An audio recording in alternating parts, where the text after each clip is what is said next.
জীবনে যত প্রেম আছে কলিজায়, নবীজির তরে সবটুকু দিয়ে দেব তাই। বিনিময়ে শাফাত যদি তার পায়, মুছে যাবে জীবনে যত ব্যথা ভার। কয়েকদিন আগে যশোরের শ্রদ্ধাভাজন এসপি স্যার ঘোষণা দিয়েছেন, পুলিশের এই চাকরি আমি জান্নাতে যাওয়ার মাধ্যম হিসাবে নিয়েছি। অনেক দামি কথা। এরকম মন মানসিকতা বাংলাদেশে এখন প্রশাসনে যারা আছে প্রত্যেকের ভেতরে যেন আল্লাহ দান করেন। আর ক্যান্সার যেগুলো এই যে 3 ইঞ্চির মতো, এটা আসলে একটা ক্যান্সার। এই ক্যান্সার গুলোর তো হেদায়েত পাবে না, কারণ যারা মানুষের উপরে জুলুম করে তাদের হেদায়েতের রাস্তা বন্ধ হয়ে যায়। আল্লাহু লা ইয়াহদিল কওমাজ যালিমিন। আল্লাহ বলেন আমি জালেমদেরকে হেদায়েত দিচ্ছি না, দেবও না। ইয়াহদি এটা মোজারে, বর্তমান ভবিষ্যৎ, প্রেজেন্ট ফিউচার। এজন্য যারা জুলুম করেছে এই মানুষগুলো আল্লাহর হেদায়েত থেকে, জান্নাত থেকে আপনি বঞ্চিত। আপনার দুনিয়াও শেষ, আখিরাতও শেষ। দুনিয়া তো আপনার শেষ হয়েই গেছে, আপনি টের পাচ্ছেন। আর আখিরাত যে কত ভয়ঙ্কর জালেমদের জন্য। জালেমরা হামজার মামলার আসামি না, এটা সরাসরি আল্লাহর মামলার আসামি। কথাটার ওজন টের পাচ্ছে, অনেক বেশি লোড এটা। আল্লাহ পাক বলেন ইন্নামাস সাবিলু আলাল্লাযিনা ইয়াযলিমুনান নাস। সূরা সূরা 25 নম্বর পারার 6 নম্বর পৃষ্ঠা 13 নম্বর লাইনের 42 নম্বর আয়াতের প্রথম অংশে আছে তাফসিরে ফি জিলালিল কোরআন। রব্বুল আলামিন বলেন অবশ্যই আমি আল্লাহ মামলা দায়ের করব, কেস দেব। বুঝতেছেন? আল্লাহ কেস দেব। পুলিশের কাজে যদি কেউ বাধা দেয় তাহলে পুলিশ বাদী কেস হয়। আল্লাহর কাছে বাধা দিলে আল্লাহ বাদী কেস হবে। তাহলে পৃথিবীতে আল্লাহ বাদী কাজ একটা আছে, সেটা জুলুম করা। জুলুম করা এটা কি বাদী কেস হবে? আল্লাহ বাদী কেস। মানে নিজে বাদী হয়ে কেস দেবেন, নিজে মামলা দায়ের করবেন, নিজেই অভিযোগ লিখবেন, নিজেই বিচার করবেন, নিজে রায় দেবেন। কিছুদিন আগে আমাদের এই সিস্টেম ছিল, ওনারা নিজেরাই ধরে নিয়ে যেত, নিজেরাই লিখত, নিজেরাই উকিল, নিজেরাই বিচারপতি, নিজেরাই। এইটা হয়েছিল আমার সাথে, আমি নিজে টের পেয়েছি, এই জন্যে বললাম। সবাই না। এই সিস্টেম যদি আল্লাহ নিজে শুরু করে বলেন তো তখন আপনি কি করবেন? আপনি দেখেন সব কিছু দলীয়করণ করতে করতে এমন জায়গায় দেশটা নিয়ে গেছে, এমন দুর্নীতিগ্রস্ত হয়েছে দেশটা, জাতীয় মসজিদের খতিব পর্যন্ত পালিয়েছে। একটা দেশের কেন্দ্রীয় মসজিদের ইমাম যদি পালিয়ে যায় তাহলে বোঝা যাচ্ছে দেশটা কোথায় কি দাঁড়িয়েছে। তাহলে আল্লাহ নিজে বিচারপতি, নিজে রায় দেবে।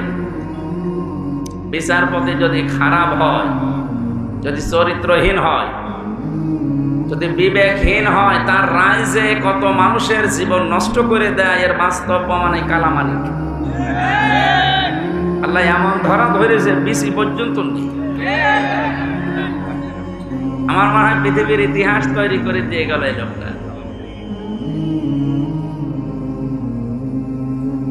ক্ষমতা যখন পেয়েছিল এবং দালালি যখন করতো, মনে হতো যে কি না কি হয়ে গেছে। আর এক একটা কথা সবগুলো ইসলামের বিরুদ্ধে, আলেম ওলামাদের বিরুদ্ধে। আল্লাহ এমন ধরা ধরেছিলেন, পৃথিবীর ইতিহাসে আমি এত অপমান কাউকে হতে দেখিনি। কলার পাতা শুয়েও পার পায়। শেষে বিসিটা গেল উড়িয়ে, এখন আপনি টের পান। অবস্থা ভালো না। আজকে দেখলাম মনে হয় আজরাইল দেখা করেছে আর বিদায়। এটা তো গেল দুনিয়ার শাস্তি। আল্লাহ বলেন জালেমদের বিরুদ্ধে যেহেতু আমি নিজে মামলা দায়ের করবো, ওটা যে কি করবো, আমি কি রায় দেব কেউ জানে না। ওয়ালা তাহসাবান্নাল্লাহা গাফিলান আম্মা ইয়ামালু যালিমুন। হে নবী, আপনি কি মনে করেন যে জালেমদের সম্পর্কে আমি কোনো খোঁজ রাখি না? সবচাইতে বেশি খোঁজ রাখি জালেমদের বিষয়ে। ওদেরকে শুধু ছাড় দিয়েছি। ইন্নামা নুমলি লাহুম লিয়াজদাদু ইসমা। আমি আল্লাহ ওদেরকে ওদের পাপের পরিপূর্ণ করার জন্য ছাড় দেয়, যে নাই যত বাড়বে বাড়, তো পাপ যেন একেবারে পূর্ণতা পায়। বাস্তবতা আমরা এটাই দেখলাম, অনেকের পাপ একেবারে পরিপূর্ণ হয়ে গেছে। হাজারো মানুষের জীবন নষ্ট করার কারণে আল্লাহর আরশ পর্যন্ত কেঁপে গেছে। আলাহুম আযাবুম মুহিন। আল্লাহ তাআলা বলেন ওদের জন্য আমি অপমানজনক শাস্তির ব্যবস্থা করে রেখেছি। বলেন নাউযুবিল্লাহ। এই জন্য যারা জালেম, আপনার দুনিয়া শেষ, আপনার আখিরাতও শেষ, আপনি আরো ভয়ঙ্কর বিপদের দিকে যাচ্ছেন। এই জন্য আমার আহ্বান থাকবে, জালেম যারা তারা এখন থামবে। কারণ জালেমের কিন্তু তওবাও কবুল হয় না। ফেরাউনের তওবা কবুল হয়েছিল? কিন্তু এতটুকু বলেছিল আন্নাহু লা ইলাহা ইল্লাল্লাহ, বলতে পারে। যখন ডুবে যাচ্ছিল, একবার উপরে ওঠে আবার পানির নিচে যায়। ফেরেশতা জিবরাইল এসে কাঁদা হাতে নিয়েছিল। তাফসীরে ফি জিলালিল কোরআন, ও যখন বলবে লা ইলাহা ইল্লাল্লাহ বলতে যাবে, তখন এসে মুখের উপরে কাদা লাগিয়ে বলছে তোর আর বলার দরকার নেই, কারণ তুই যা করেছিস। এই জন্য যারা অত্যাচারী হয়, যারা জুলুমবাজ হয়, এই মানুষগুলো যদি মনে করে শেষে ভালো হয়ে যাব, না, তাদের আর তওবা কবুল হয় না। কারণ তাদের পাপের কারণে তারা শেষে ডুবে মরে। এই যে মহিন শব্দটা আছে বলা, কোরআনের প্রতিটি শব্দ কিন্তু 100% সত্য, না 98%। আলাহুম আযাবুম মুহিন, তাদের জন্য আমি অপমানজনক শাস্তির ব্যবস্থা করে রেখেছি। ফির দুনিয়া ওয়াল আখিরাহ, দুনিয়া এবং আখিরাত। প্রশ্ন আসতে পারে, তারা তো কিছু কিছু মানে, নামাজও পড়ে, রোজা রাখে, দান সদকাও করে। হ্যাঁ, এবার শুনুন, সূরা বাকারা প্রথম নাম্বার পারার 12 নাম্বার পৃষ্ঠার 7 নাম্বার লাইনের 85 নাম্বার আয়াতের মাঝের অংশে আছে আফাতুমিনুনা বিবা'দিল কিতাবি ওয়া তাকফুরুনা বিবা'দ ফামা জাযাউ মান ইয়াফআলু যালিকা মিনকুম ইল্লা খিজিয়ুম ফিল হায়াতিদ দুনিয়া। আল্লাহ পাক বলেন, কোন মানুষ যদি পৃথিবীতে আমার কোরআনের কিছু মানে আর কিছু বাদ দিয়ে দেয়, আমার মনে হয় সারা বিশ্বের যতগুলো দেশে ঘুরলাম, অন্যান্য দেশে যারা কাফের তারা আসলেই কাফের। আমাদের যে 96% মুসলিম, আমরা অন্য আর যাই করি আল্লাহ একজন আছে এটা তো বিশ্বাস করি। এই 96% মানুষেরা কি কথা বলে, 4% নয় বাদ দিলাম। এই মানুষগুলোর ভেতরে আল্লাহর এই আয়াতটা 100% আমার মনে হয় মিলে যায়। কিছু মানি আমরা কোরআনের, কিছু জানার পরও অস্বীকার করি, অহংকার করে মুখ ফিরিয়ে চলে যাই। এটা যদি কোরআনের সাথে কারো আচরণ হয়, আপনি নামাজের কথা বললে খুব দৃঢ়স্থিরভাবে শোনেন, মেনে নিতে চান। রোজার কথা বললে খুব ভালোভাবে শোনেন, মেনে নিতে চান। নামাজ যেমন ফরজ, রোজা যেমন ফরজ, আল্লাহর কোরআন দিয়ে ইউনিয়ন থেকে সংসদ চলবে, এইটাও ফরজ। নাকি এইটা রাজনীতি? কে বলেছে আপনাকে রাজনীতি? আপনার নামাজে যদি জান্নাতে নিয়ে যায়, আপনার রাজনীতি জাহান্নামে নিয়ে যাবে। তাহলে এইটা ঠিক করা লাগবে না? কিছু বললে আপনি শুধু রাজনীতি বলে উড়িয়ে দেন। আরে ভাই, আমি তো কোরআনের চোখ লাগিয়ে দেখতে পাচ্ছি আপনি জাহান্নামে যাচ্ছেন। এটা যদি শুধু দুনিয়ার সাথে সম্পর্কিত হতো, আল্লাহর কসমে যে কোরআন আমি বলতাম না। এটা যেহেতু সম্পর্কিত আখিরাতের সাথে, এই জন্য আপনাকে আমি সতর্ক করছি, আর আপনি নিয়েই এসেছি জানার জন্য। আর আমি দুইটা সিস্টেম বলছি। কিয়ামতের ময়দানে আল্লাহ পাক যখন বিচারের ব্যবস্থা করবেন, বিচারের প্রথম ধাপে আল্লাহ দুনিয়ার মানুষকে তার সামনে ডাকবেন স্রেফ একা একা। আমি আমার ঈমান থেকে কথা বলছি। যারা শুনছেন নিজের মনে করে শুনবেন যে প্রত্যেকের জন্য একই কথা। প্রতিটি মানুষ যখন আল্লাহর সামনে দাঁড়াবে, স্রেফ আরো জোরে বলো। অনেকে ছড়িয়েছে না কিয়ামতে অনেক বাবা অনেক দাদা লক্ষ লক্ষ মুরিদ নিয়ে উঠবে, এটা তাহা মিথ্যা কথা। সূরা মারিয়াম 16 নম্বর পারা 10 নম্বর পৃষ্ঠার 15 নম্বর লাইনের 95 নম্বর আয়াত, এটা শেষ নাম্বার রূপতে আছে। এটা আছে ইবনে কাসিরের ভেতরে, নাকি আরো দলিল দেওয়া লাগবে? হ্যাঁ, আরো দলিল দেবো নাকি? আর তো দলিল নেই, কোরআনের উপরে আর দলিল আছে? আল্লাহ পাক বলেন প্রতিটি মানুষকে আমি আল্লাহ কিয়ামতে আমার সামনে বিচারের জন্য ডাক দেব। প্রথম ধাপে একা একা। কয়জন করি? কেউ থাকবে না আমার সাথে। একটু নিজের দিকে মিলান তো এই বাস্তবতাটা। আপনি নিজে দাঁড়িয়ে আছেন আল্লাহর সামনে, আল্লাহ এবার জিজ্ঞাসা করবে, হামজা 2024 সালের আগস্ট মাসের 31 তারিখ পর্যন্ত তোরে মাফ করে দিলাম, যা। শুধু সেপ্টেম্বরের 1 থেকে 6 তারিখ, এই 6 দিনের হিসাব দিয়ে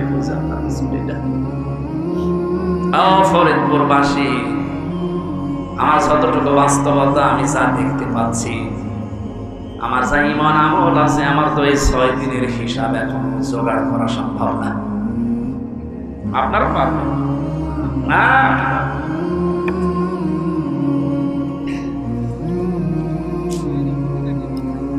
কথাটা শুনতে যত সহজ মনে হচ্ছে, বাস্তবতায় গেলে অত সহজ পাবেন না। আল্লাহর সামনে নিজেকে দাঁড় করান।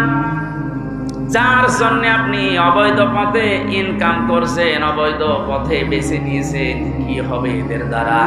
কোরআনে কারীম সতর্ক করছে, লান তানফাকুম আরহামুকুম ওয়ালা আওলাদুকুম ইয়াউমাল কিয়ামাহ ইয়াফসিলু বাইনাকুম ইন্নাল্লাহা আল্লাহু বিমা তা'মালুনা বাসীর। সূরা মুমতাহিনার 2 নম্বর আয়াতে আছে লান তানফাকুম, এটা 3 নম্বর আয়াত। মজারের আগে যদি লান আসে অর্থ হয় কখনো সম্ভব না। এখানে অনেক আলেম বসে আছে, এই যে লান তানফা নাফা ইয়ানফাউ, এটা মজারে, এর আগে লান দিয়েছেন। আল্লাহ নিজে গ্যারান্টি দিচ্ছেন কখনোই সম্ভব না, কখনোই উপকার করতে পারবে না। তোমাদের সম্পদ আদি, তোমাদের সন্তান আদি, কিয়ামতের ময়দানে কেউ তোমার উপকারে আসবে না। আল্লাহর এই কথাটা যদি আমরা 100 ভাগ বিশ্বাস করতাম, এই দেশে হাজারো মানুষের অবৈধ ইনকাম বন্ধ হয়ে যেত। আমরা ওই যে কিছু ভাষা বিশ্বাস করি, এই জন্য আমাদের অবৈধ পথ বন্ধ হয় না।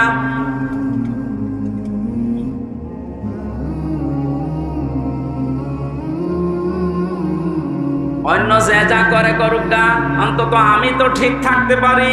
জীবন চলে গেলেও কার জন্য কি করব? আমার সন্তানের জন্য, স্ত্রীর জন্য। এরা সব কিছু আমার থেকে পার্থক্য করে দেবে আল্লাহ। সেঙ্গায় ফৎকার দেওয়ার সঙ্গে সঙ্গে যত রকমের সম্পর্ক ছিল আপনার দুনিয়ায়, আল্লাহ বলেন ফালা আনসাবা বাইনাহুম। নসবের বহু বছর আনসাব, কোন সম্পর্ক আর বাকি থাকবে না, সব কাট করে দেবেন। যা নিজের স্ত্রীকে দেখার পরও বলবেন, কে তুমি? আমার তো দুনিয়ায় বিয়েই হয়নি, ও পাবো কোথায়? ও দুনিয়ার মুসলমান ভাইরা, অন্য জাতির কথা আমি বাদ দিলাম। আমরা যেহেতু জান্নাত বিশ্বাস করি, কিয়ামতে জবাব দেওয়া লাগবে বিশ্বাস করি, আমরা ভুল করি কি করি? আমাদের সাবধান থাকা লাগবে, আমি যেন জবাবটা ঠিক করতে পারি। এখনই যদি আপনার চোখ বন্ধ হয়ে যায়, বাড়ি পর্যন্ত যেতে পারবেন না। এখান থেকে হয়তো তাড়াতাড়ি বাড়িতে নিয়ে রাতটা পার করতেও দেবে না। ধোয়ানোর পরে জানাজা দিয়ে বলবে যান কবরে দিয়ে দেন। রাতের বেলা থাকলে ওরে আবার পাহারা দেওয়া লাগবে, জিন আসতে পারে। কোথায় আসি আমরা? আপনি একটু নিজের দিকে সত্যি করে ভাবেন তো, দাঁড়িয়ে আছেন আপনি, সত্যি করে বলেন, নিজে নিজে ভাবেন আপনি সত্যি কি পারবেন এই 50, 60, 70 বছরের হিসাব দিতে? আমার তো 6 দিনে ভয় লাগছে, আপনি 60 বছর পারবেন কি করে? এক গ্লাস পানিরও হিসাব যদি আল্লাহ নেওয়া আরম্ভ করে, বিশ্ব নবী বলেছেন কেউ জান্নাত পাবে না। আল্লাহ যদি দয়া করে বলে যা মাফ করে দিলাম, তাহলে আপনি মাফ পাবেন। ওনার তো মাফ পাওয়ার জন্য কয়েকটা গুণ দুনিয়ায় আপনার ওর ভেতরে থাকা লাগবে। ওই কথাগুলো আজকের তেলাওয়াত কি আয়াতে আছে। আল্লাহ আমার জন্য গফুর হবেন, ক্ষমাশীল হবেন, দয়াশীল হবেন, মেহেরবান হবেন কখন? নবীজিকে দিয়ে আল্লাহ বলিয়েছেন। ওই কথাগুলো আজকে তাফসীর আকারে আমরা যেন শুনি, মেনে চলতে পারি, বলে না আমি। বিচারের দ্বিতীয় সিস্টেমে এবার আল্লাহর একা ডাকবেন না, দ্বিতীয় ধাপে এবার ডাকবেন আপনাকে আপনার নেতার সাথে। এটা নামাজের কথা শুনলে যারা আনন্দ পান, রাজনীতির কথা শুনলে যাদের মন খারাপ হয়, এবার এই আয়াতটা আপনি দেখেন তো, ইয়াওমা নাদউ কুল্লা উনাসিন বিইমামিহিম।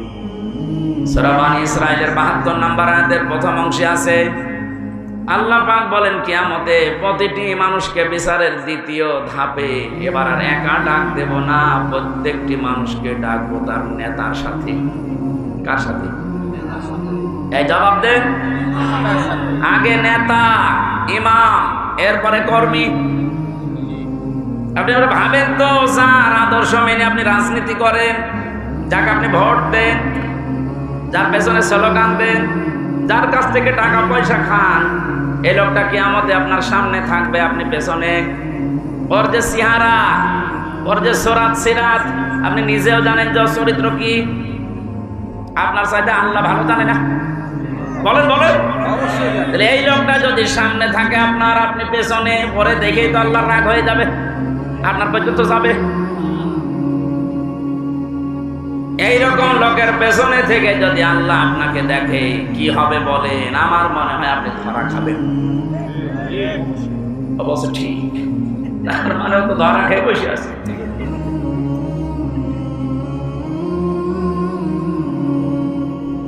না, আসলে তো ঠিকই বলেছে, কারণ যেরকম চলে ঠিক ওই রকম কায়দায় বলছে। আমরা যেন ধরা না খাই, এই জন্যই তো সতর্ক করছি।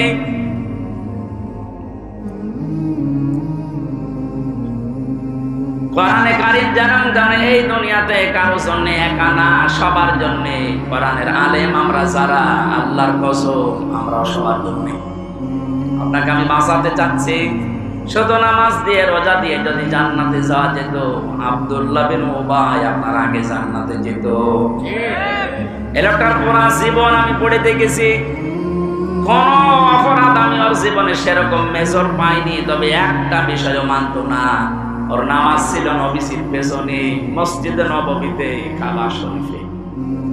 আপনি নামাজ পড়েন ম্যাক্সামি মসজিদে, একে এসেনে, আর নামাজ পড়তো মসজিদে নববীতে, কাবা শরীফে। 1 রাকাত নামাজে 1 লক্ষ রাকাত নামাজে সওয়াব হয়। রোজা রেখেছে, রাসূলুল্লাহর সাথে ইফতারি করেছে, নবীর সাথে, তাহাজ্জুদের নামাজ পড়তো। ওর যত কিছু আমি পেয়েছি একটা একটা করে মিলিয়ে দেখলাম, সবই ঠিক আছে। শুধু রাজনৈতিক জীবনে ওর আদর্শ ছিল আবু জেহেল। এরকম মানুষ দুনিয়ায় নেই। কথা বলা লাগবে। আমি নাম ধরেই বলছি, এই যে সালমান এফ রহমান দরবেশ, ওর নামাজ ছিল, রোজা ছিল। কাবা শরীফের পাশে আমি যখনই গেছি দেখছি ও পাশে ওই যে বিল্ডিং দারুত তাওহীদ, ওখানে থাকতো, যেখানে 15 থেকে 20 লক্ষ টাকা লাগে থাকতে। আমরা থাকতাম তো প্রায় 2 কিলোমিটার দূরে, কারণ আমার 3.5 লাখ, আর 15 থেকে 20 লাখ টাকা। এই জন্য কাবার পাশে থাকি, যেন কাবা দেখা যায়। টাকা যদি ভ্যান চালিয়ে উপায় করা লাগতো, তাহলে আমার মনে হয় 5 কিলো দূরে থাকতো। টাকা তো সব জনগণের, 36,000 কোটি টাকা। আপনি জীবনে গণনা করে শেষ করতে পারবেন না। অথচ পদ্মা সেতুর মতো এত বড় বিশাল প্রকল্প মাত্র 32,000 কোটি টাকায় কমপ্লিট হয়ে গেছে। আর ওর একাই কত? আমার মনে আর একটা পদ্মা সেতু বানিয়ে টাকা আরো 4,000 কোটি রেখেছি। এই লোকটার সাথে আব্দুল্লাহ বিন উবাইর আমার মনে হচ্ছে মিল আছে। ওর নামাজ, রোজা, কাবা শরীফ দেখা, ইফতারি করা সব ঠিক আছে। রাজনৈতিক জীবনে ও লোকটা এমন মানুষকে মানে যার চরিত্র আসলে ভালো না। এই ওর নিজের চরিত্র যে ভালো না তার প্রমাণ দেখেছেন, দাড়ি কেটে নম হয়ে গেছে।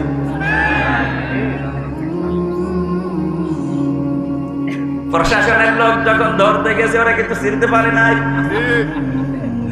আর একটা ছিল নম, আইনের চেয়ারে বসে শুধু বেআইনি কথা বলতো। এই লোকটারে যখন ধরে নিয়ে যাচ্ছিল আইনমন্ত্রী, অবশ্য আমি একা কেন, ওই বেশ ওর দাড়ি কই, দাড়িকে ঢুকে দিতেছে। যেই লোকটা এত বড় ভাওতাবাজি করতে পারে মানুষের সাথে, যে রাসূলুল্লাহ সুন্নাত, দাড়ি কি হামজার সুন্নাত? কার সুন্নাত? অপরাধ বোধ কত বেশি, নিজে কাজ করেছে এই জন্য তো অপরাধী। এত ভয় যে রাসূলুল্লাহ গলায় ছুরি লাগিয়ে দিয়েছে, আমার দরকার নেই, আমি আগে বাঁচতে চাই। আল্লাহ বাঁচতে দিয়েছে, এখন পচা ডিম খাচ্ছে।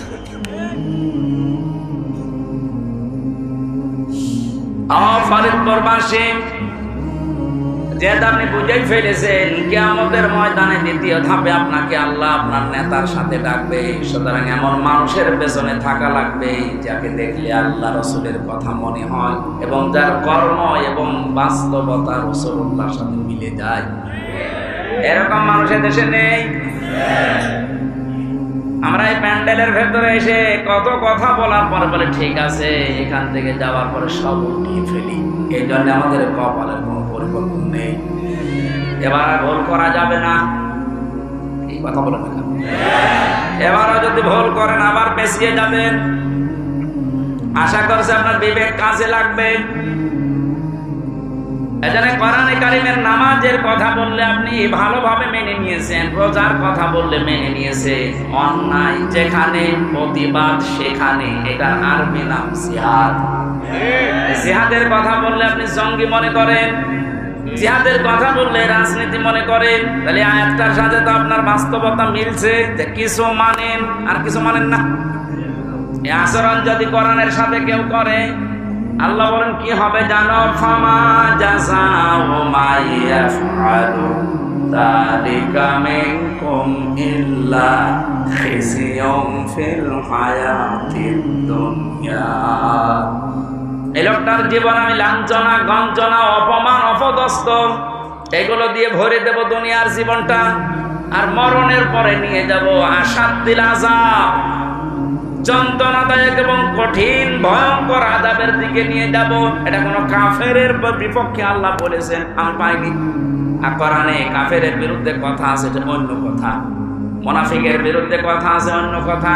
কিন্তু মুসলমান কিছু মানে কিছু মানে না, এদের যে কি শাস্তি দুনিয়ার আখিরাতে আপনি তো দেখলেন। দুনিয়ায় আমরা কিছু মানুষকে দেখতে পাচ্ছি যে অপমানকর শাস্তি আল্লাহ ব্যবস্থা করে দিচ্ছে। আর আসাদ্দিল আযাব যেহেতু দিয়েছেন ইসমে তাফসীল, এটা সুপারলেটিভ ডিগ্রি, এর উপর আর কোনো শব্দ আরবিতে নেই। আল্লাহ বলেন এমন যন্ত্রণাদায়ক ভয়ঙ্কর কঠিন আযাবের দিকে মরণের পরে নিয়ে যাব, ওটা আমি আল্লাহ ছাড়া আর কেউ জানে না। এজন্য জালেম যারা, আপনাদের দুনিয়া শেষ হয়ে গেছে, আখিরাত আপনি শেষ করে ফেলেছে। আপনাদের জন্য বড় আফসোস লাগে আমাদের।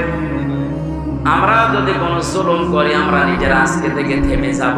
কারণ জালেম, মাজলুম এই দুইটা শব্দ ভয়ঙ্কর। ইত্তাকি দাওয়াতাল মাজলুম ফাইন্নাহা লাইসা বাইনাহু ওয়া বাইনাল্লাহি হিজাব।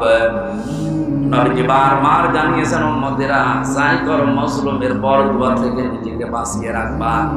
কারণ মাজলুমের বরদুয়া আল্লাহর ভেতরে কোনো হিজাব, পর্দা থাকে না, সরাসরি কবুল দেয়। আজকে কোরআনে কারিমের এই ময়দানে যারা এসেছে কিছু কথা শোনার জন্য, প্রথমে দোয়া করে নিচ্ছি, আল্লাহ আমার জীবনে যেন কোনো জুলুম না থাকে, আমার দ্বারা কেউ যেন মাজলুম না হয়ে যায়, তুমি আমাকে রক্ষা করবা। বলে আমিন।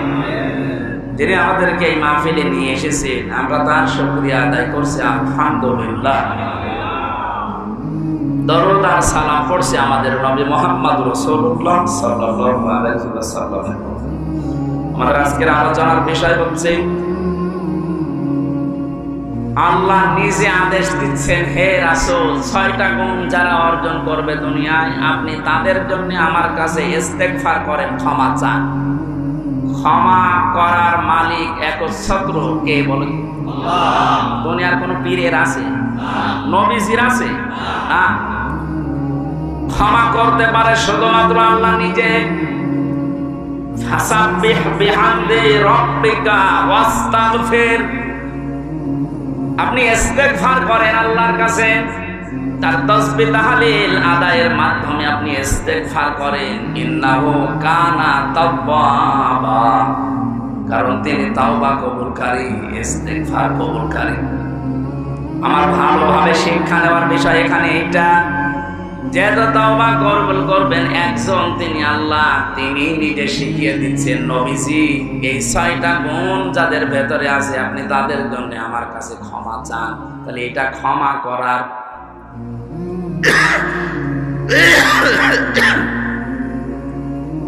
আয়াত থেকে বোঝা যাচ্ছে আল্লাহ এই 6টা গুণ বিশিষ্ট মানুষদেরকে ক্ষমা করবেন বলে জানিয়েছেন। আমাদের এখন বুদ্ধিমানের কাজ হবে এই 6টা গুণ দুনিয়া থেকে অর্জন করে তারপরে বিদায় নেওয়া। বরাবর না কেন? আসলে আমরা দেখি আমাদের ভেতরে এগুলো আছে কিনা। সূরা মুমতাহিনা 12 নাম্বার একটা মাত্র আয়াত পড়েছি। মুমতাহিনা শব্দের শাব্দিক অর্থ হচ্ছে পরীক্ষিতা নারী। কি নারী? যারা পরীক্ষা দিয়ে উত্তীর্ণ হয়ে গেছে। এই পৃথিবীতে বহু নারীর জীবনী আমি পড়েছি, সর্বোত্তম জীবনী আমার কাছে 6 জনের মনে হয়েছে।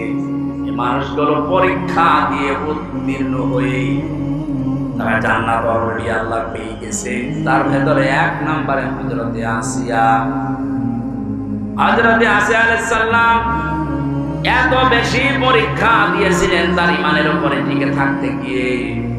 পৃথিবীর মানুষরা যদি হিসাব করে, হিসাব মিলানো সম্ভব না। শুধুমাত্র ঈমানের উপরে টিকে থাকতে গিয়ে হাতের ভেতরে তিনি পেরেক লাগিয়ে দিয়েছেন তার নিজের স্বামী। পায়ের ভেতরে পেরেক লাগিয়েছেন, মাথার উপরে গরম তেল ঢেলে দিচ্ছে, কপালের ভেতরে শলাকা লাগিয়েছে। এ কঠিন অবস্থায় হযরতে আসিয়া দেখলেন আল্লাহ পাক জান্নাত জিবরাইলকে দিয়ে পাঠিয়ে দিয়েছে।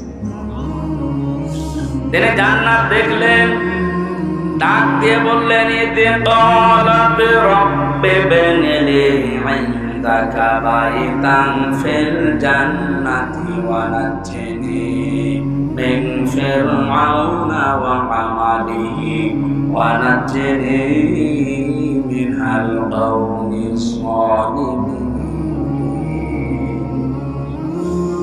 হযরতে আসিয়া ডাক দিয়েছেন, রব্বুল আলামিন, তুমি আমার জন্য জান্নাতের ভেতরে একটা ঘর বানিয়েছো, এভাবে না তৈরি করে তুমি যেখানে আছো ওই জায়গায় একটা ঘর আমার জন্য বানিয়ে দাও, যেন সব সময় তোমার আমি দেখতে পারি।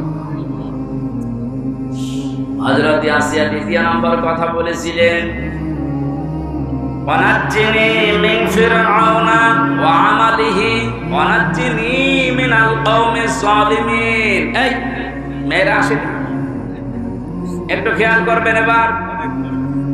সম্মানিতা মা বোনেরা, অনেক বেশি ভালোবাসি আপনাদেরকে, আমি চাই না আপনারা জাহান্নামী হয়ে যান। তাকান, পরীক্ষিতা নারী কাদেরকে বলে, কি পরীক্ষা তিনি দিয়েছিলেন।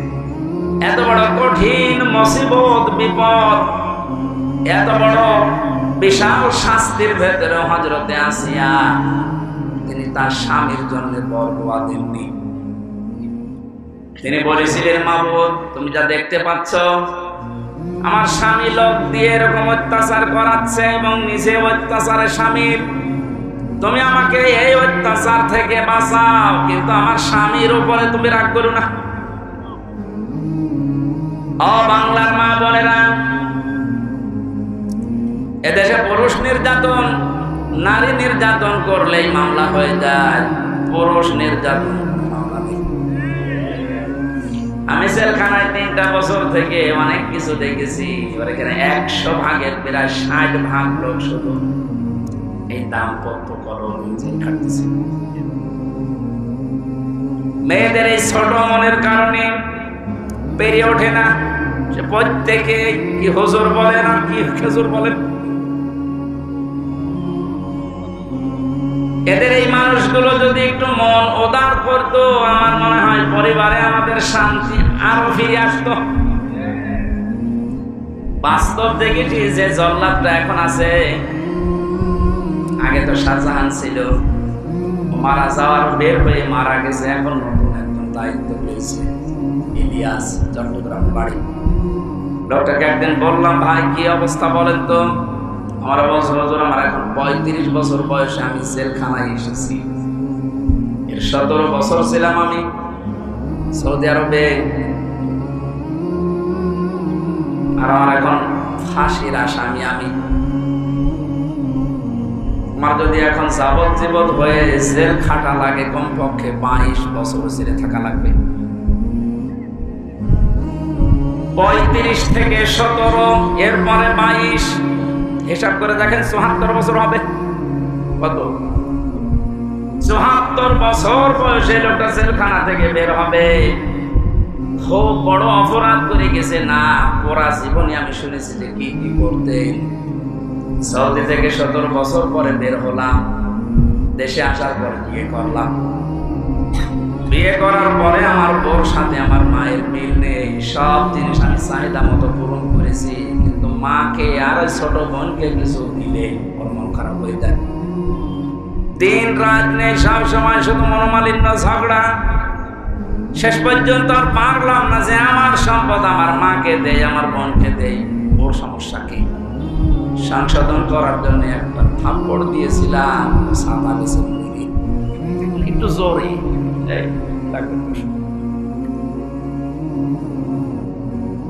মারা যাওয়ার পরে তো বউ মারা কেস, প্রথমে ফাঁসি হয়ে গেল, এরপরে যাবজ্জীবন। এখন 22 বছর থাকা লাগবে আমার, 11 বছর চলছে। আমার তো বের হতে হতে আমার বয়স হয়ে যাবে 74 বছর। কি করব আমি? আমারে বলছিল, আপনি তো ওয়াজ করেন, বাইরে যে অন্তত একটু বলেন যে আমার মতো বিপদে যেন কেউ না পড়ে। কারণ আমি খুব বড় অপরাধ করিনি, আমি তো ঠিক রাস্তায় ছিলাম। মাঝখান থেকে একটু মিস্টেক হয়ে আমার জীবনটা নষ্ট হয়ে গেল। ইলিয়াসের বউ এখনো পর্যন্ত আছে বাইরে। ইলিয়াসের যখন শুনেছে যে ওর যাবজ্জীবন জেল হয়ে গেছে, প্রথমে ফাঁসির কথা শুনে মেয়েটাকে কি, সে তো মারা গেছে। তার যে শাশুড়ি ছিল, এই শাশুড়ি এবং শ্বশুর পরবর্তীতে ওর মা বাবার উপরে এই মেয়েটার জন্য বহু অত্যাচার চালিয়েছিল। ভেতরে যেহেতু যোগাযোগ বিচ্ছিন্ন ছিল, কষ্টের কথাগুলো যখন এসে এসে আমার কাছে বলতো, আমি নিজেই কেঁদে ফেলতাম যে এই লোকটা তো সেরকম মেজর অপরাধ না, আর তো মারার জন্য মারে নাই, শুধু সংশোধনের জন্য একটা থাপ্পড় দিয়েছিল, সাদা মরে গেছিল।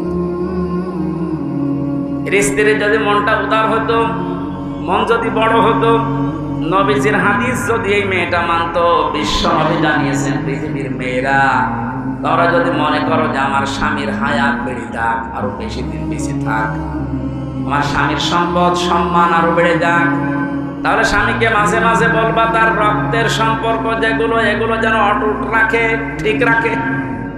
পৃথিবীর মানুষের সবচেয়ে বেশি রক্তের সম্পর্ক তার মায়ের সাথে। এক কথা বলে রাখা। এখানে পুত্রবধূ যারা বসে আছে, আমার যতটুকু বাস্তবতার জ্ঞান আছে আমি দেখেছি, এই দেশে আমরা যারা জামাই আছি, এটা মনে হয় রেকর্ড হয়ে কালকে আমার ম্যাডাম শুনবে, শুনুক আমার যা আছে।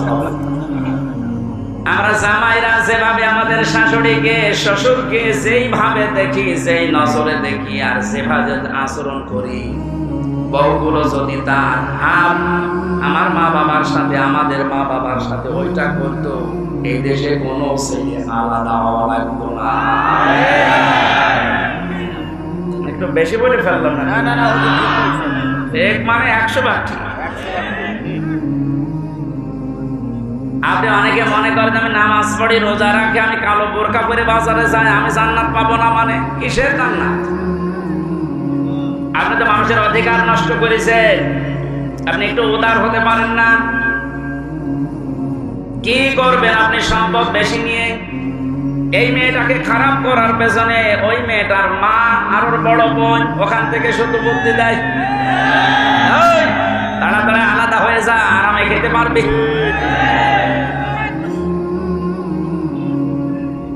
এখানে তাকবীর দেওয়া সব বনাশ হয়ে যাচ্ছে। তাকবীর যেহেতু পয়েন্টটা এসেছিল, মা বোনেরা হাতে পায়ে ধরে বলছে আপনাদেরকে বাঁচতে যদি চান, 4টা যে ফরজ কাজ আছে তার ভেতরে কিন্তু স্বামীর সেবা, স্বামীর মন জয় করা আপনি পারছেন না। শয়তানের ধোঁকায় হোক, আর শয়তান তো বসে নেই, আপনাদেরকে জাহান্নামে দিতে যায়। এই জন্য স্বামীর গুরুত্ব আপনার মন থেকে তুলে দিয়েছে। অথচ নবীজি জানিয়েছেন, আমি যদি এই পৃথিবীতে আল্লাহ বাদে কাউকে সেজদা করার অনুমতি দিতাম, মেয়েদের কানে কানে বলতাম স্বামীর পায়ে সেজদা করো। কত দামি জিনিস, আর তাকে ধরে ধরে আপনি অপমান করেন, মারেন। আমি তাফসীর থেকে একটা পয়েন্ট লিখেছি, ইহুদিদের মেয়েদের ভেতরে স্বভাবগুলো আছে। আল্লাহর নবী জানিয়েছেন এই পৃথিবীর ময়দানে দাজ্জাল তার মিশন চালু করার জন্য 7টি কাজ করে যাচ্ছে, কিয়ামত পর্যন্ত এটা করবে। মেয়েরা যারা এসেছেন আপনারা যেন সাবধান হয়ে যান, এর জন্য বলছি। দাজ্জালের মিশন হচ্ছে 7টি। মানে ইহুদিদের মেয়েদের যে গুণগুলো আছে এগুলো আমাদের ভেতরে প্রবেশ করাতে চায়। মহিলা প্যান্ডেলে যারা আছেন আপনি মেলাবেন, আমি তাফসীর থেকে তুলেছি। 1 নম্বরে আন্নানা। আন্নানা বলা হয় ওই সমস্ত মেয়েদেরকে যে মেয়েরা স্বামীকে বলে তুমি যা করবা সব আমার জন্য, আর বাকি সব ডিলেট। এরকম মেয়েদের মন দেশে নেই। এটা দাজ্জালের একটা মিশন। প্রথম, যেই মেয়েকে দাজ্জাল টার্গেট করবে মনে করবেন ওর ভেতরে এই গুণটা পয়দা হবে, এই দোষটা, যে যা করবা তুমি সব আমার জন্য, বিয়ে আমারে করেছো, এখন তোমার মা বাবা বোন ভাই যা আছে চাচা ফুফু সব ডিলিট করো। এরকম মন, এরকম কথা বলে, এরকম বউ বেশি আছে না? আপনি বিশ্বাস করতে পারেন ওই মহিলাকে দাজ্জাল টার্গেট করেছে, ওকে জাহান্নামে নেওয়ার জন্য। 2 নম্বরে মান্নানা, যে মহিলা খালি খোঁটা দেয়, বাবার বাড়ির কথা তুলে মাঝে মাঝে স্বামীর মনে কষ্ট দেয়, খোঁটা দেয়, তুমি আমার চেনো, আমি চেয়ারম্যানের মেয়ে, আমার ভাই একটা মাস্তান। 3 নম্বরে হান্নানা, যে স্বামীর খেদমত করা দরকার এটা করে না, আর উল্টা খেদমত নেয়। যদি বলেন একটু আমি যে 8 ঘন্টা ডিউটি করে আসলাম, একটু পানি দাও, তুমি ডিউটি করেছো আমি বসেছিলাম, পানি নিচে ঢেলে খাবার আমার একটু ঢেলে দাও। 4 নম্বরে বেশি কান্নানা, অহংকারী, হয়তো সম্পদের, রূপের অথবা বংশের, সব সময় যারা অহংকার করে চলে শয়তানের টার্গেটে পরিণত হয়েছে। 5 নম্বরে বেশি হাত্তা বা, স্বামীর পছন্দের যারা গুরুত্ব দেয় না। নবীজি জানিয়েছেন বাজার থেকে যদি স্বামী কিছু নিয়ে আসে, পছন্দ যদি নাও হয়, সামনাসামনি কোনো কথা বলবো না। অথচ আপনি আপনার টার্গেট মতো, সমর্থ মতো এত কষ্ট করে একটা শাড়ি নিয়ে আসবেন, জীবন ওর মনই পাবেন না। এরকম বউ আছে? কার হাত তোলেন তো?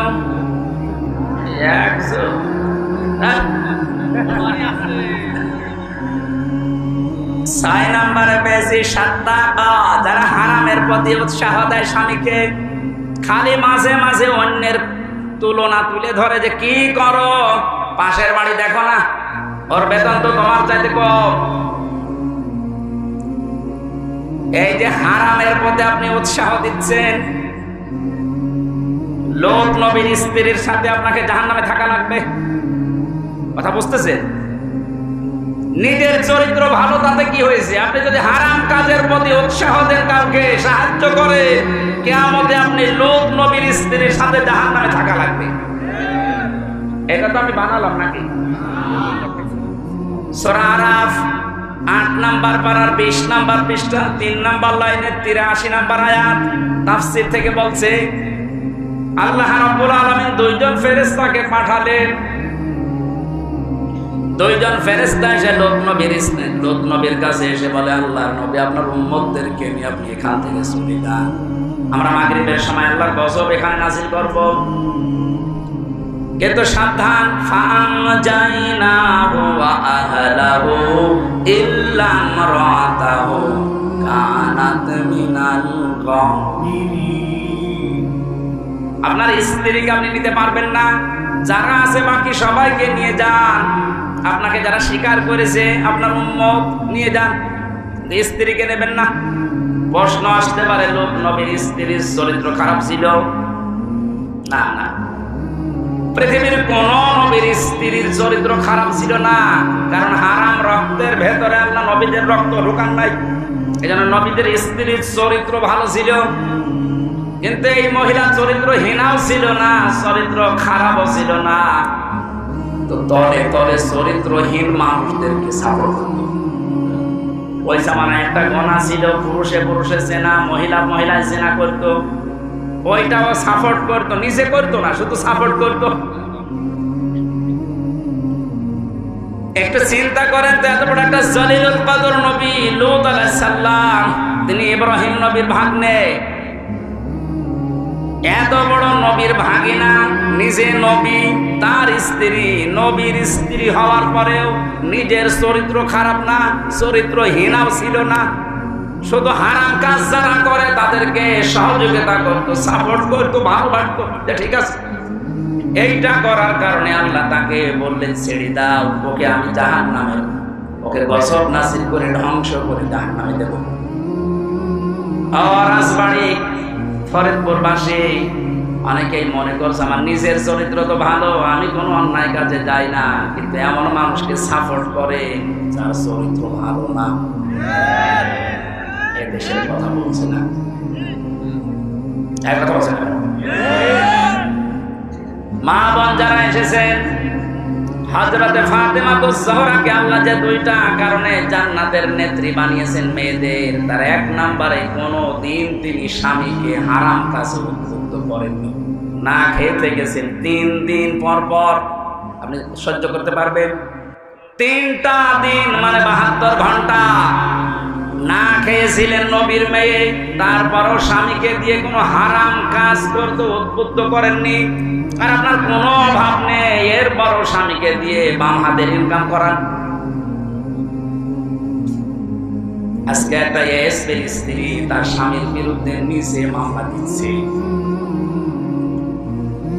সম্মানিত মা বোনেরা, আমাদের হুঁশ হবে একদিন, যেদিন আজরাইল আসবে, ওই সময় হুঁশ হয়ে আর লাভ হবে না। এখনই হুঁশ ফেরা দরকার। 7 নম্বরে পেয়েছি বাররাকা, এটা না বলাই ভালো। বলে আমি মার খাই। বাররাকা মানে এমন স্ত্রী যে স্বামীর গায়ে হাত তোলে। এই কথা বলছে না কেন? এরকম মানুষ দেশে নেই। বহু পালোয়ান বাইরে বীর, ভেতরে যায় ক্ষীর হয়ে যায়। এটা দাজ্জালের যে 7টা মিশন নারীদেরকে নিয়ে এখানে যারা এসেছে, এই মেয়েরা যেন এই মিশনে খপ্পরে না পড়ে, বলে না আমিন। এত বড় কঠিন মুহূর্তে হযরতে আসিয়া তার স্বামীর জন্য বরদোয়া দেননি। তিনি বলেছিলেন, আল্লাহ তুমি আমাকে বাঁচাও, নাজ্জিনি মিন ফিরআউনা ওয়া আমালিহি ওয়া নাজ্জিনি, একালিপ করে টান আছে, তুমি আমার স্বামীর অত্যাচার এবং যাদেরকে দিয়ে অত্যাচার করাচ্ছে এই জালেমদের কবল থেকে তুমি আমাকে বাঁচাও, কিন্তু আমার স্বামীর উপরে তুমি গজব দিও না। এত বড় কঠিন মুহূর্তেও যদি বরদোয়া না দিতে পারে, আপনার কি হয়েছে? একটা সাবান কম হলে আপনি খোটা দেন, বরদোয়া দেন, উল্টা পাল্টা কথা বলেন। পরীক্ষিতা নারী হওয়ার জন্য 28টা গুণ মেয়েদের অর্জন করা লাগে। সূরা নিসার ভেতরে ধারাবাহিক ভাবে আল্লাহ দিয়েছে। ইবনে কাসির তাফসীরটা মেয়েদেরকে পড়াবেন। আমার আজকের আলোচনার বিষয় ওইটা না, শুধু নামকরণটা বললাম। সূরা মুমতাহিনা শব্দের শাব্দিক অর্থ পরীক্ষিতা নারী। কি নারী? পরীক্ষিতা নারী। যে সমস্ত মেয়েরা পরীক্ষা দিয়ে পাশ করেছে তাদের ভেতরে 6টা গুণ আপনি হে নবী দেখতে পাবেন। এরা যখন আপনার কাছে বায়াত নেবে বলে আসবে, তাদেরকে আপনি বলবেন, মেয়েরা এসেছিল নবীজির কাছে, এসে বলে, হে রাসূল, আমরা আপনার সাথে হাত মিলাতে চাই। ইবনে কাসির মুফাসসির বলেন, বিশ্ব নবী জানিয়েছেন, ওই সময় আমি মেয়েদের বেগানা মেয়ের সাথে হাত মিলাই না। অথচ বাংলাদেশে আমরা বহু পীরের নামে কলঙ্ক দেখছি, ওরা মেয়েদেরকে পর্যন্ত মুরিদ বানায়। কথা বলছেন? পুরুষের জন্য মহিলাকে মুরিদ বানানো, তার খেদমত নেওয়া জায়েজ আছে? বলেন বলেন। এগুলো যারা করছেন, না বুঝে করছেন, আপনি থামেন। বিশ্বনবী জানিয়েছেন, হ্যাঁ, এই পৃথিবীতে 3টা জিনিস আমার কাছে সবচাইতে বেশি প্রিয় লাগে, ভালো লাগে। তার 1 নম্বরে আমার নিজের স্ত্রী। কার স্ত্রী? নিজের স্ত্রী। জাওজাতি, আমার নিজের স্ত্রী ভালো লাগে আমার কাছে। আমাদের কাছে স্ত্রী ভালো লাগে, তবে নিজেরটা ছাড়া অন্যেরটা। কথা বলছেন? এই জন্য হাজারো মানুষের দেখবেন লাইন চলছে এখনো। এই যে পরকিয়া প্রেম যারা করেন, এখনই থামেন, হয়তো 3টা ক্ষতি হয়ে যাবে দুনিয়ায় আর 3টা আখিরাতে। পরকিয়া প্রেমে যারা লিপ্ত আছেন, আপনার 1 নম্বরে চেহারার উজ্জ্বলতা, নূর আল্লাহ নষ্ট করে দেবে। 2 নম্বরে আপনার হায়াত আস্তে আস্তে কমে যাবে।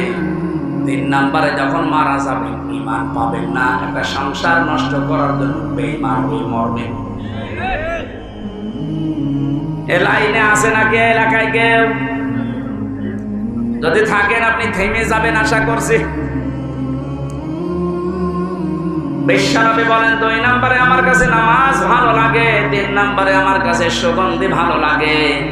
এই 3টা আমাদের কাছেও যেন ভালো লাগে, সেই ব্যবস্থা আল্লাহ করে দেন। বলেন আমিন। নবীজিকে আল্লাহ ঘোষণা দিলেন, ইয়া আইয়ুহান নাবিয়্যু, হে নবী, ইযা জাকাল মুমিনাতু, মুমিন নারীরা যখন আপনার কাছে আসবে, ইউবাইয়ুনাকা, আমরা বায়াত নিতে চাই, পর্দার আড়াল থেকে আপনি তাদেরকে বায়াত দেবেন 6টা বিষয়ে। যদি এগুলো তারা মানতে পারে, আপনি নিজে তাদের জন্য আল্লাহর কাছে ক্ষমা চাবেন। যেহেতু আল্লাহ শিখিয়ে দিচ্ছেন, তার মানে 6টা কাজ করতে পারলে আল্লাহ নিজে আমাদেরকে মাফ করবে। 1 নম্বরে দিয়েছেন, আল্লাহ ইউশরিকুনা বিল্লাহি শাইআ। এখান থেকে একটা মাসলা বের হয়। বসেন তো, বসেন, বসেন। এখান থেকে একটা মাসলা বের হয়। পৃথিবীতে যদি কেউ মুরিদ হতে চান, বায়াত নিতে চান, কারো কাছে এই 6টা বিষয়ে বায়াত নেওয়া লাগবে। বাংলাদেশে এখন 48,000-এর উপরে পীর আছে। কত? 48,000-এর বেশি। ভারতের এই কলকাতার, আসামে আরো বেশি। আমি তো 17, 18, 19, 20 এই সমস্ত সালগুলোতে ভারতের এই কয়েকটা রাজ্যে দেখেছি, ও ঘরে ঘরে পীর। বিশেষ করে মুর্শিদাবাদ আর নদিয়া, হুগলি, এই সমস্ত জায়গায় জায়গায় পীর। পীরটা ওরা ব্যবসা হিসাবে নিয়েছে। বাংলাদেশের জরিপে যেটা সরকারি 48,000। আপনারা যদি মুরিদ করতে চান, বায়াত দিতে চান, প্রথমে আপনাকে বলা লাগবে যে আমার দরবারে কোনো শিরিক চলবে না। আল্লাহ বাদে অন্য কাউকে সেজদা দেওয়া কি? আল্লাহ বাদে অন্য কাউকে ডাকা কি?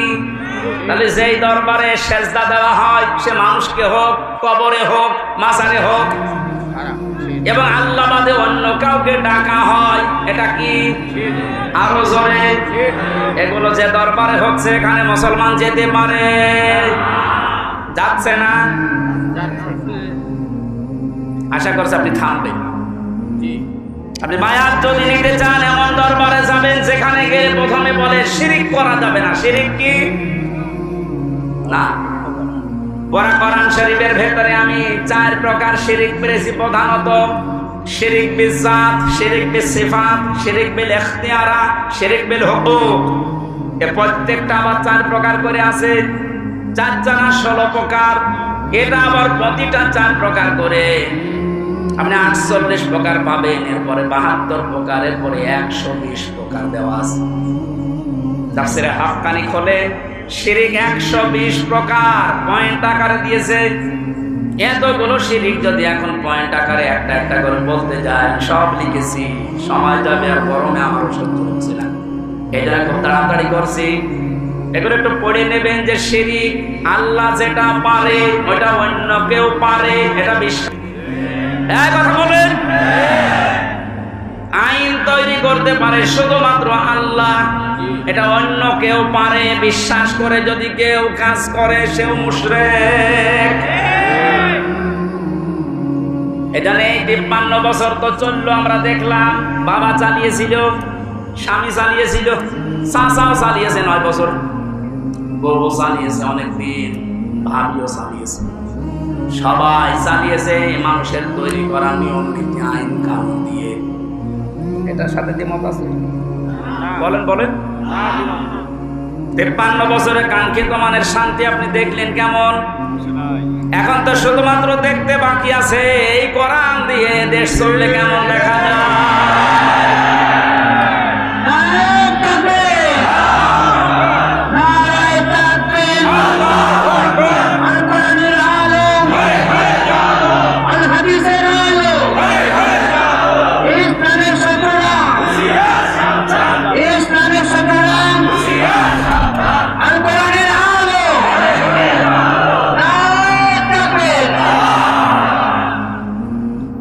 আরে ভাই, আমরা তো দেখলাম যে 53 বছরে কি পারে কি পারে না, কেমন চলে। যেহেতু এটা বাকি আছে দেখতে, এটা তো দেখা যায় না।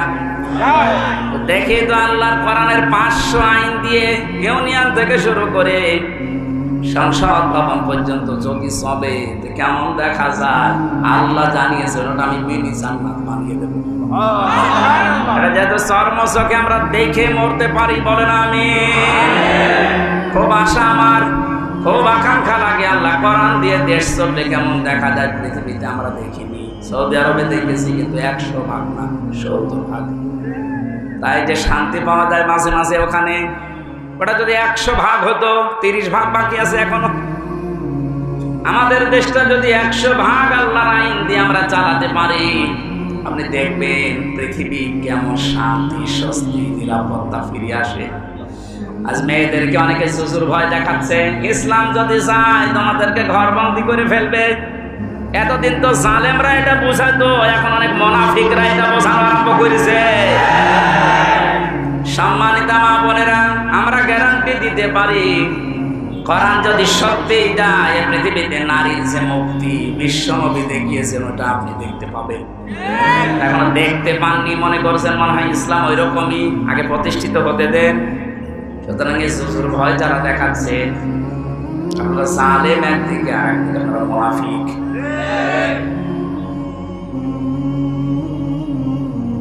শিরিক যদি আমরা এখন শিরিক বিল জাত, শিরিক বিল সিফাত, শিরিক বিল ইখতিয়ার, শিরিক বিল হুকুক এভাবে পয়েন্ট আকারে একটা একটা করে শুরু করি, আল্লাহ যেটা পারে ওইটা অন্য কেউ পারে বিশ্বাস করার নাম শিরিক।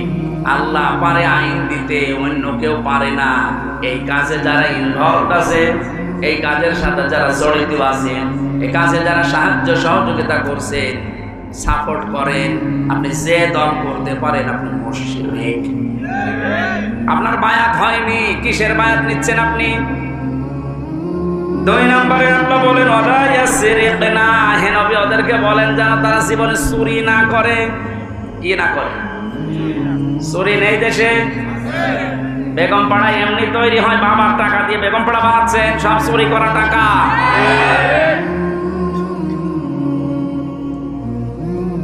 এই যে প্রশাসনের উপরে যাদের রাগ আজ, আমি তো বাস্তবে দেখেছি ওদের সাথে মিশে, মাত্র কয়েকজন উপরে এই শয়তানরা এত কামানো কামিয়েছে, এত চুরি করেছে, এখন আর এই মানুষগুলো রাস্তায় বের হতে পারছে না ওদের কারণে।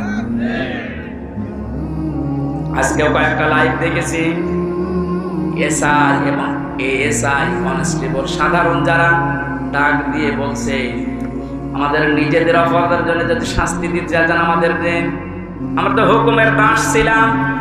উপর থেকে যে মানুষগুলো আমাদের জীবনটা এভাবে নষ্ট করে দিল, আজ আমরা স্বাভাবিক জীবনে যেতে পারি না। অবশ্যই তাদেরকে আইনের আওতায় আইনি শাস্তি দেন এবং ওদের সম্পদগুলো সব বাজেয়াপ্ত করে দিন। আমরা এটা চাই। বিশেষ করে এই যে মনিরুল, আমি নাম ধরে বলছি কারণ আমি ছিলাম কাউন্টার টেররিজমের এই মনিরুল, আসাদুজ্জামান, ডিসি মান্নান, হারুন তো শেষ হয়ে গেল।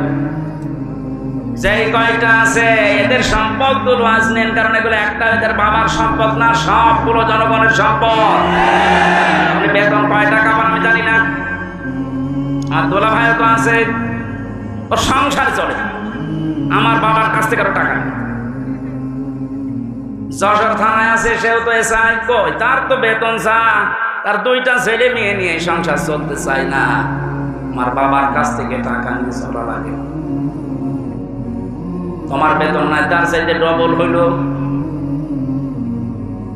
না, হচ্ছে না। যে মানুষগুলো আছে সাধারণ মানুষকে উল্টা পাল্টা ধারণা না করে উপরে যাদের নির্দেশে এগুলো হয়েছে বা হচ্ছে, বিশেষ করে এই চুরিদারি, এই অবৈধভাবে ইনকাম করা, এদের এই টাকাগুলো সব এখন রাষ্ট্রের কোষাগারে জমা নেই। যদি না দেয় ওদের বউ ছেলে মেয়ে যেগুলো হারাম খেয়ে খেয়ে মানুষ হয়েছে, ওগুলো রাষ্ট্রের কাজে লাগান, ওদেরকে বিক্রি করে টাকা নেই।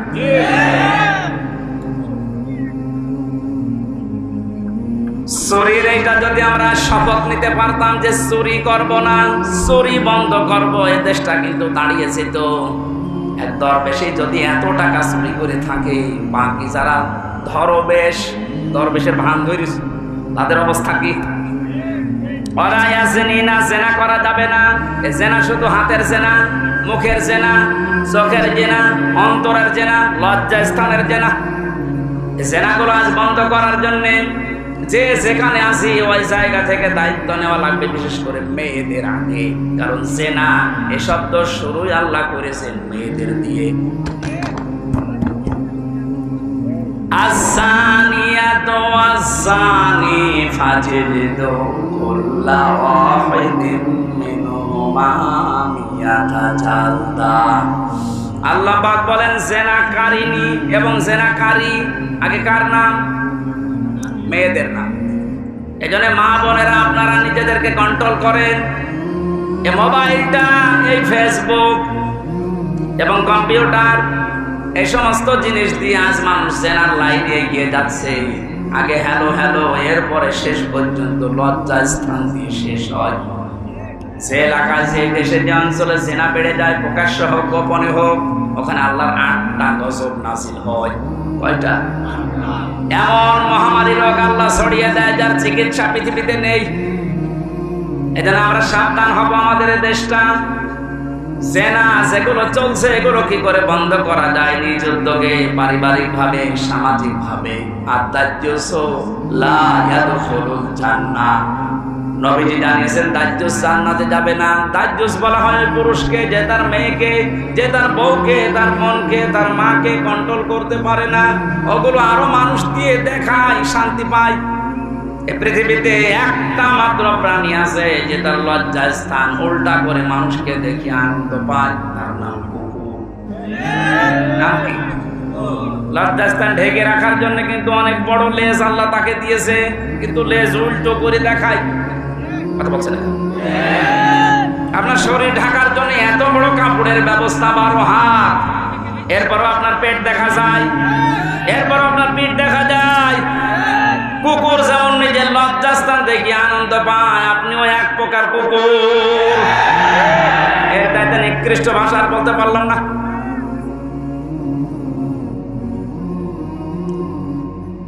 আশা করছি আপনি থামবেন।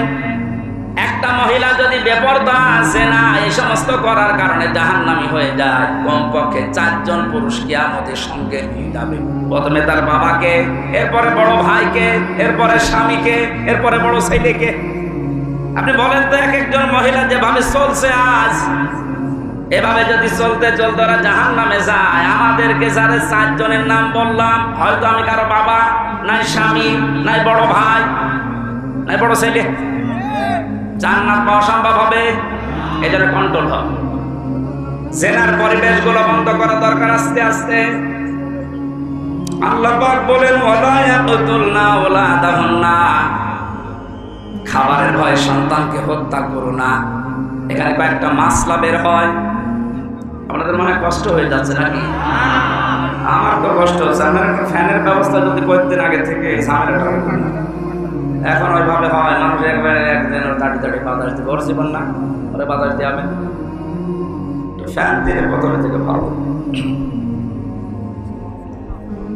ولا يأتين ببهتان يفترينه بين أيديهن, জেনে বুঝে কোন মানুষ যেন একজনের উপরে অপবাদ চাপিয়ে না দেয়, এই সিদ্ধান্ত নিয়ে এই বায়াত নিয়ে আমার কাছে আজকে থেকে যান। এই গোনাটা বাংলাদেশ সহ বিশ্বে এখন বহু জায়গায় আরম্ভ হয়েছে। কিচ্ছু জানে না যে লোকটা, আন্দাজে তার উপর একটা অপবাদ দোষ চাপিয়ে তার জীবনটা ধ্বংস করে দেওয়া হচ্ছে। কথা বলে ঠিক না? বহু ভুক্তভোগী মানুষকে আমি জেলখানায় পেয়েছি, একেবারে নিরপরাধ, কিচ্ছু জানে না ও বিষয়ে, আন্দাজে দোষটা চাপিয়ে তার সংসারও শেষ, তার জীবনটাও শেষ করে দিলেন। এখন আপনি মাপ পাবেন না। অপবাদ দেওয়া থেকে আমাদের বিরত থাকা লাগবে। খুব মারাত্মক অপরাধ এটা, অপবাদ। 6 নম্বরে আল্লাহ বলেন ওয়ালা ইয়াসিনাকা ফি মা'রুফিন ফাবাই'হুন্না, কোন ভালো কাজ যদি আপনি আরম্ভ করেন সেই কাজের বিরোধিতা যেন আপনার সাথে না করে। এটা আমরা কোনো ভালো কাজে আঞ্জাম দিলে দলমত দেখা যাবে না, ওই কাজে আঞ্জাম দেওয়া লাগবে। আজকে কোরআন প্রচার হচ্ছে বিনা দ্বিধায় নির্দ্বিধায়, কোনো পারমিশন লাগছে, কোনো ঝামেলা আছে? এই ভালো কাজে আমাদেরকে সাহায্য সহযোগিতা করা যতটুকু পারা যায় এগিয়ে আসা লাগবে। এই 6টা কাজ যদি কারো ভেতরে পরিপূর্ণ এসে যায়, আল্লাহ পাক বলেন নবী ফাবাই'হুন্না, এই 6টা গুণ যারা অর্জন করে তাদের বায়াত আপনি গ্রহণ করেন। আর আমি আল্লাহর কাছে তাদের জন্য বলেন ওয়াস্তাগফির লাহুন্না, আল্লাহ তুমি এদেরকে মাফ করে দাও। ইন্নাল্লাহা গফুরুর রহিম, অবশ্যই আমি আল্লাহ ক্ষমাশীল দয়াবান। সুবহানাল্লাহ। এই 6টা গুণ আমি সহ যারা এসেছি আমাদের বাস্তব জীবনে আল্লাহ যেন মেনে চলার তৌফিক দেন। পারিবারিক জীবন নিয়ে যে কথাগুলো বলছিলাম ওগুলো আমি বই আকারে জেলের ভেতরে লিখেছিলাম। পারিবারিক জীবনে দাম্পত্য কলহ এবং এর সমাধান করার জন্য যে 77টা বিষয় লাগে, যেগুলো ড্রাইভারের কাছে আছে, আপনার মেয়ের জন্যে, বউয়ের জন্যে, ফুফুর জন্যে, বোনের জন্য, মায়ের জন্য নিয়ে যাবেন, ওদেরকে পড়াবেন, পারিবারিক জীবনে শান্তি ফিরে আসবে ইনশাআল্লাহ। কারণ হাজারো মানুষ এই পারিবারিক জীবনে আজ জেল খাটতেছে। আল্লাহ আমাদেরকে এই 6টা গুণে গুণান্বিত হওয়ার তৌফিক দান করুন। আল্লাহুম্মা আমিন।